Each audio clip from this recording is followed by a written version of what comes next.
नमस्कार मित्रांनो, जय महाराष्ट्र. तर आता सकाळचे 9 वाजलेले आहेत. तर आज आपण निघालेलो आहे गुजरातला जाण्यामागचं कारण म्हणजे आपला गुजरातला मॅक्लोड कंपनीमध्ये इंटरव्ह्यू आहे, फार्मा कंपनीमध्ये. बॅग वगैरे भरली आणि आपण निघालेलो आहे. आता रूममधून आम्ही दोघं जण आहे आणि कोपरगावचा एक जण, असे 3-4 जण आहे आम्ही. तर आता आपल्याला इथून वैजापूरला जायचं आहे. वैजापूरवरून बस पकडून आपल्याला अगोदर शिर्डीला जावं लागेल, कारण शिर्डीवरून आपल्याला डायरेक्ट गुजरातसाठी बस आहे. गुजरातमध्ये आपल्याला सारेगाम या ठिकाणी मॅक्लोड कंपनीमध्ये जायचं इंटरव्ह्यूसाठी. तसा आजचा आपला दिवस पूर्ण ट्रॅव्हलिंगमध्येच जाणार आहे. ते पाहता आपल्या आप्पाचं चार्जर विसरलो, ते आला चार्जर घेऊन. तोपर्यंत लगेच केपी गाडी घेऊन आला आणि आपण निघालेलो आता लगेच वैजापूरला. बसचा टाईम झालेला आहे, त्याच्यामुळे आपल्याला जरा पटकन जाणं आहे. आम्ही तिघंजण गाडीवर बसलो, काय गाडीच कर करायला लागली डायरेक्ट.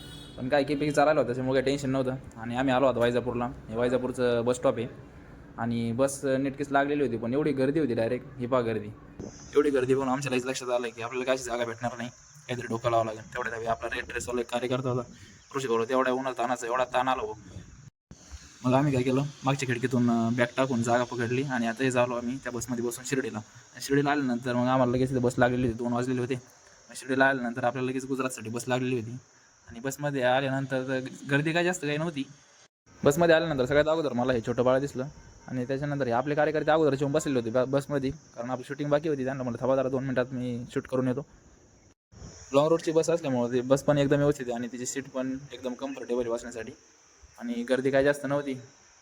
शिर्डीमधून निघाल्यानंतर आम्ही सिन्नर नाशिक या रूटने आलो.